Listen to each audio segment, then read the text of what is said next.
Ma'am, আপনি সবসময় এমন করেন কেন আমার সাথে? কেমন করে দুষ্টু? না মানে এই যে এমন করে আমার কাছে আসেন আর কি সব করেন। আর কি করে দুষ্টু? আর কি সব করেন ওই ঠোঁট দিয়ে ঠোঁটের সাথে লাগিয়ে দেন, তারপর আবার কোথায় কোথায় যেন হাত রাখেন। ওগুলো করা কি ঠিক বলেন? ওইটা তো তোমাকে আদর করার জন্য বলি। তাহলে তুমি বুঝতে পারো না? আমি জানি তুমি যতটা ন্যাকা সাজার চেষ্টা করো ততটা ন্যাকা নও। যখন জানেন তাহলে এগুলো করতে বলেন কেন? আমার এগুলো করতে ভালো লাগে না। আই দুষ্টু, একদম মিথ্যা বলবে না। আমি খুব ভালো করে জানি তোমার আমাকে আদর করতে ভালো লাগে। আমি কখনো আপনাকে বলেছি, না কখনো আপনাকে বুঝিয়েছি, যার জন্য আপনি এমন করে বলছেন? শোনো, সব কথা মুখে বলে দিতে হয় না, চোখের ভাষায়ও কিছু বোঝানো যায়। শোনেন, আমার চোখে এমন কিছু নেই যেটার ভাষা আপনি বুঝে নেবেন, কিংবা আমি কোনো কবি সাহিত্যিক নই যে আপনার চোখের ভাষা বুঝে নিব, যেটা আমার দ্বারা বোঝা সম্ভব না। বিষয়টা বুঝতে চাই না, তাই অন্তত এই পাগলামিটা করিয়েন না। আর আমার পক্ষে পসিবল না এগুলো মেনে নেওয়া। পসিবল, খুব তাড়াতাড়ি পসিবল, দেখো। আর আমি তো খুব ভালো করেই জানি যে তুমি আমাকে ছাড়া থাকতে পারো না। আমি যদি তোমার কাছে না আসি, তোমাকে কাছে টেনে না নেই, তোমাকে আদর দিতে না বলি, আর তোমার সাথে দুষ্টুমি না করি, তাহলে তোমার খারাপ লাগে। আর সেটা খুব ভালো করেই জানা আছে। কে বলেছে? আপনাকে সব আজে বাজে কথা কখনোই না, এরকমটা কখনোই হবে না। আর আমি আপনাকে বলিও নি, না বুঝিয়েছি। আপনি আমার কোনো কাজ এরকমটা প্রকাশ পেয়েছেন, কিংবা কোনো কাজে বসতে পেরেছেন যে আমি এরকমটা করতে বলি কিংবা এরকমটা চাই? আচ্ছা, মানলাম তুমি চাও না, কিন্তু আমি তো চাই। কারণ আমি তোমাকে ভালোবাসি, আর থাকতে পারি না তোমাকে ছাড়া। আমি চাই না, তাহলে আপনি চাইলেই তো হবে না। আপনি জোর করে আমার কাছে আসেন, তাছাড়া আপনি কলেজের ম্যাডাম আর আমি আপনার স্টুডেন্ট। আপনার আমার বয়সের ডিফারেন্স প্রায় 4 থেকে 5 বছরের। তাহলে আপনি কেন আমার সাথে এরকম পাগলামি করছেন? আপনি কি সারা কলেজে আর কোনো ছেলে খুঁজে পাননি? কতগুলো স্যারও তো আপনাকে প্রপোজ করেছে, আপনার ক্লাসমেট আপনার ফ্রেন্ডগুলো পর্যন্ত আপনাকে বিয়ের প্রপোজাল দিয়েছিল। তাহলে আপনি কেন তাদের না করে দিয়ে উল্টো আমার পেছনে পড়ে আছেন? আমার মতো একটা জুনিয়র ছেলের মধ্যে আপনি কি এমন পেলেন যার জন্য আমাকে আপনার ভালোবাসতে হবে? শোনো, যাকে তাকে বয়ফ্রেন্ড কিংবা বর বানানো যায়, যার সাথে মনের মিল পাওয়া যায়, আত্মার মিলন পাওয়া যায়, তাকেই তো বানাবো, তাই না? আর আমার মন যাকে চায় তাকে না বানিয়ে অন্য কাউকে বানালে কেমন হবে বলো? তুমি যাকে ভালোবাসো না তাকে বিয়ে করতে চাইবে কখনো? অন্তত আমার জানা মতে চাইবে না। আমার কাছে আসতে হবে, আমি না চাইলেও তাতে কিছু আসে যায় না। আমি আব্বু আম্মুর পছন্দে বিয়ে করে নিব। তাছাড়া আমি প্রেম ভালোবাসার বিশ্বাস করি না, এগুলো কোনো দরকার আছে? আজকালকার রিলেশনের সম্পর্কে আমার ভালো জানা আছে, তাই আমি এগুলো আর বলতে চাই না। তাই না, এগুলো সম্পর্কে আমার বিশ্বাস আছে। আপনি এই পাগলামিটা অন্তত করবেন না। আমার দ্বারা এগুলো পসিবল না, প্লিজ। পসিবল কিনা সেটা আমি খুব ভালো করেই জানি। আর কিভাবে সম্ভব করাতে হয় সেটা আমি জানি। তুমি শুধু এখান থেকে আমাকে ভালোবাসবে, তোমার অন্য কিছু ভাবতে হবে না।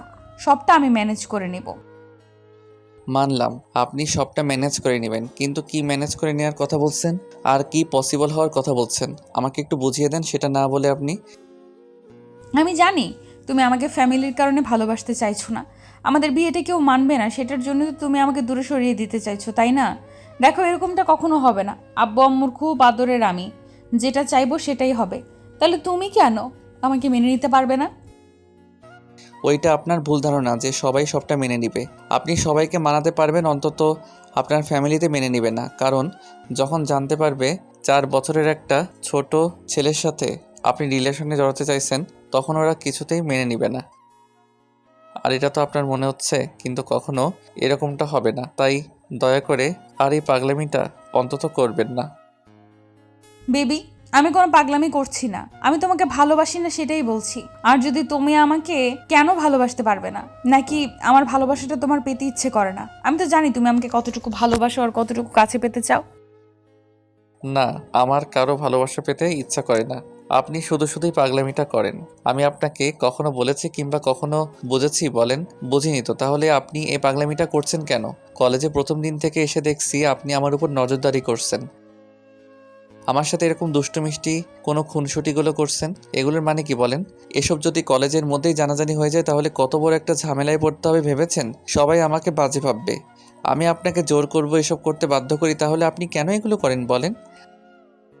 আমি বুঝতে পারছি তোমার বয়সের ডিফারেন্সটাকে সবচেয়ে বড়ভাবে নিচ্ছ তো। আচ্ছা সত্যি করে বলো তো, কেন জুনিয়র কিংবা কোনো সমবয়সী মেয়ে যদি তোমাকে ভালোবাসতে চাইতো কিংবা তোমার সাথে রিলেশনে যেতে চাইতো, তাহলে তুমি তাকে ভালোবাসতে না? তুমি তাকে নিজের করে নিতে না, নাকি এমন করে দূরে সরিয়ে দিতে বলো? নিশির এরকম ধারা কথাতেই সাব্বির কোনো জবাব দিতে পারল না। ও চুপ করে রইল আর নিশি অসহায়ভাবে ওর দিকে তাকিয়ে রইল। এরপর যখন সাব্বির কিছু বলতে যাবে তার আগে নিশি ফুপিয়ে কান্না করে উঠল। তারপর ওর বুকে মাথা রেখে শক্ত করে জড়িয়ে ধরল। সাব্বিরের নিজের কান্নাটা সহ্য হয় না। নিশি সেটা খুব ভালো করেই জানে, তাই ওকে বারবার কাছে টেনে নেওয়ার চেষ্টা করে। কিন্তু পরক্ষণে যখন আবার মনে পড়ে ওদের বয়সের ডিফারেন্স, ওদের মাঝে সম্পর্কটা কেমন আর সমাজের কাছে ওদের সম্পর্কটা কী কারণে, সেটা জানার পর সাব্বির ওকে কাছে টেনে নিতে পারে না, দূরে সরিয়ে দেয়। আর নিশি জানে সাব্বিরকে শক্ত করে জড়িয়ে ধরে কান্না করলে ও নিশিকে সরিয়ে দিতে পারে না। সাব্বিরের খুব বেশি ইচ্ছে করছে নিশিকে বুকের সাথে জড়িয়ে ধরে বলতে ও নিশিকে ভালোবেসে ফেলেছে, কিন্তু বলতে পারে না, কোনো এক বাধার কারণে দূরে সরিয়ে দিতে হয়। তাই সাব্বির চুপচাপ দাঁড়িয়ে আছে। একটা সময় ও নিশি সাব্বিরকে ছেড়ে দিয়ে ওর মুখের পাশে হাত রাখলো, তারপর বলতে লাগলো, বাবু তোমাকে ভালোবাসাটা কি আমার খুব বেশি অন্যায় ছিল বলো? আমি তো তোমাকে ভালোবাসতে চাইনি, তাই না? আমি তো একটা সময় ভেবেছিলাম এই সম্পর্কটা হয় না, অনেক বোঝানোর চেষ্টা করেছি নিজের মনকে, তারপরেও পারি। ভেবেছি প্রেম ভালোবাসাটা তো উপর থেকে মন থেকে হয়, তাই না? বলে কয়ে হয় না, মনের মিল থাকলেই হয়। আর ভালোবাসার বয়স কোনো ফ্যাক্ট না। আমি তো তোমাকে ছাড়া থাকতে পারছিলাম না, উপায় নাকি তোমাকে বলতে বাধ্য হয়েছি, আর তুমি আমাকে এমন করে দূরে সরিয়ে দিয়েছো। আজকে 2টা বছর যাবত তুমি আমাকে ইগনোর করছো। এগুলো কি ঠিক বলো? আমার জায়গায় তুমি থাকলে এই কষ্টটা সহ্য করতে পারতে বলো? তুমি আমাকে যখন তখন কাছে টেনে নিয়ে, এই জন্যই জানো তুমি আমার স্পর্শটা বুঝতে পারো। আপনার কি আমাকে দেখে ওসব বাজে ছেলেদের মতো মনে হয়? আপনি আমাকে ইঙ্গিত করলে আমি বুঝতে পারবো আপনি আমার সাথে বেড শেয়ার করতে চাইছেন। ছি, আমার ভাবতেই অবাক লাগছে যে আপনি আমাকে অতটা বাজে ভাবেন, যার জন্য এইভাবে নিজের স্পর্শ দিয়ে বোঝাতে চান আপনার কি চাই। সাব্বির এগুলো কি বলছো? আমি কিন্তু একটা করে আমি এগুলো বোঝাতে চাইনি, তুমি প্লিজ এগুলো ভেবো না। দেখো আমি তোমাকে ছাড়া থাকতে পারি না, এই জন্যই তোমার কাছে আসি। আর যেদিন তোমার ঠোঁটে আমার ঠোঁটের স্পর্শটা প্রথম দিয়েছিলাম, সেদিন থেকে তোমার ঠোঁটের স্পর্শটা আমি ভুলতে পারিনি।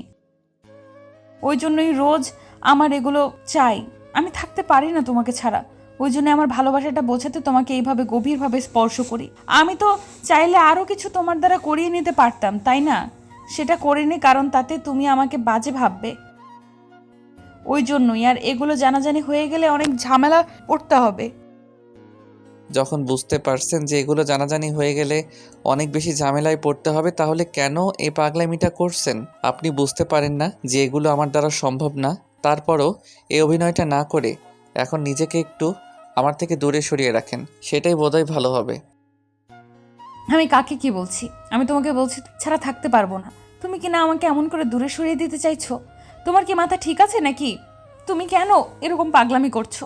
আর কত বোঝাতে হবে তোমাকে বলো? তোমাকে বোঝাতে বোঝাতে আমি পাগল হয়ে যাচ্ছি, আর তুমি আমাকে সেই বারবার দূরে সরিয়ে দিচ্ছ। যখন জানেন আমি আপনাকে ইগনোর করতে চাই, দূরে সরিয়ে দিতে চাই, তাহলে কেন এই পাগলামিটা একটু বন্ধ করে দিলেই তো পারেন। আপনাকে আমি বোঝাতে পারছি না, এই পাগলামির কোনো মানে হয় না, আর আপনি সেটাই বারবার করছেন। আচ্ছা ঠিক আছে, আজকে থেকে আর তোমার সামনে আসবো না। এরপর যদি তোমার সামনে আসি, সেটা তোমার বউ হিসাবে। আর যদি হতে না পারি, তাহলে তুমি আর এই নিশিকে দেখতে পারবে না।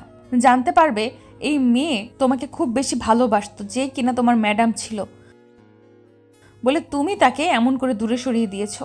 আর তখন তোমার অনেক বেশি কষ্ট হবে, কারণ সেদিন আমি আর থাকবো না। নিশি কান্না করতে করতে রুম থেকে বেরিয়ে গেল আর সাব্বির সেখানেই একটা চেয়ারে বসে পড়ল। আসলে নিশি আর সাব্বির কলেজের ম্যাডামের স্টুডেন্টসের সম্পর্কের মধ্যে জড়িত। আর সাব্বির দেখতে একটু বেশি কিউট আর সুইট টাইপের, তাই যে কোনো মেয়েই ওকে পছন্দ করে। আর যে ডিভিশন প্রথম কলেজে আসছিল সেদিন একটা জোরে সোরে ধাক্কা লাগে। সাব্বির ভেবেছিল যে নিশি কোনো স্টুডেন্ট হবে, তাই ওকে সরি বলেছিল। তারপরও নিশি সাব্বিরের সাথে হাত মিলিয়েছিল, আর তারপর থেকেই যত বিপত্তি ঘটল। নিশি একটা সময় সাব্বিরকে নিয়ে এত বেশি ভাবতেই যার জন্য প্রেমে পড়ে গেছিল। তারপর থাকতে না পেরে ওকে সেটা প্রকাশ করেছিল, আর রোজই সেটা করে। আর যখনই সাব্বির বুঝতে চাইছিল না, তখন নিশি ওকে কাছে টেনে নিয়ে নিজের ভালোবাসাটা বোঝানোর চেষ্টা করে। তাই আর আজকে 2টা ক্লাসের পর সাব্বিরকে এমন করে ডেকে নেয়। সাব্বির আসতে না চাইলে পিয়নকে দিয়ে ডেকে নেয়, তারপরও আসতে না চাইলে প্রিন্সিপাল স্যারের কাছে নালিশ করে, যার জন্য সাব্বিরকে বকা খেতে হয়। তাই আসতে বাধ্য হয়েছিল। আর আসার পর ওদের মাঝে কি কথা হলো সেটা তো আপনারা জানতেই পারলেন। নিশি বেরিয়ে যেতেই সাব্বির কিছুক্ষণ বসে থাকে, তারপর বাকি কয়েকটা ক্লাস করে বাসায় আসে। আর এসেই জানতে পারে যে আব্বু আম্মু কালকে ওর বিয়ে ঠিক করেছে। এমন কিছুর জন্য অবাক হয়ে যায়, আর ভাবতে পারছিল না যে হুটহাট করে কি থেকে কি হয়ে গেল। আব্বুর সাথে কথা বলার চেষ্টা করলে আব্বু অনেক রেগে যায়। তখন সাব্বির আর কোনো উপায় না পেয়ে রুমে চলে যায়, বোঝালো। আর সাব্বির ঠিক করলো বিয়েটা করলে অন্তত নিশি ম্যামকে দূরে সরিয়ে রাখা যাবে। পরদিন যথারীতি ওদের বিয়েটা হয়ে গেল। কার সাথে বিয়ে হলো, মেয়েটার নাম কি সেটা পর্যন্ত জানলো না। তারপর বিয়েটা করে নিল। তারপর যখন বাসায় আসলো, রাতে বাসর ঘরে আসতেই সাব্বির যখন বউয়ের সামনে আসলো, তখন বউ উঠে এসে ওকে সালাম করা বাদ দিয়ে শার্টের কলারটা আঁকড়ে ধরলো। তারপর ওর সাথে রাগী কণ্ঠে কথা বলতে আরম্ভ করলো। এমন কিছুর জন্য অবাক ওদিকে তাকিয়ে রইল। তারপর একটা সময় বলতে লাগলো, ম্যাম আপনি এখানে? কেন সাব্বিরকে তোমাকে বলেছিলাম না যে শেষবার যদি তোমার সামনে আসে সেটা তোমার বউ হিসেবে, আর যদি না আসে তাহলে নিজেকে শেষ করে দিব। তোমাকে এত সহজে শাড়ি কি করে, যেখানে তোমাকে ভালোবাসি সেখানে তোমাকে দূরে সরিয়ে দিয়ে কি করে? তাই তোমাকে বিয়ে করে নিলাম। হয়তো আব্বু আমাকে মানাতে একটু কষ্ট হয়েছে, কিন্তু সুইসাইড করার চেষ্টা করাটা ঠিক আমাকে মেনে নিয়েছে। নিশি কথাটা বলেই সাব্বিরকে জড়িয়ে ধরল।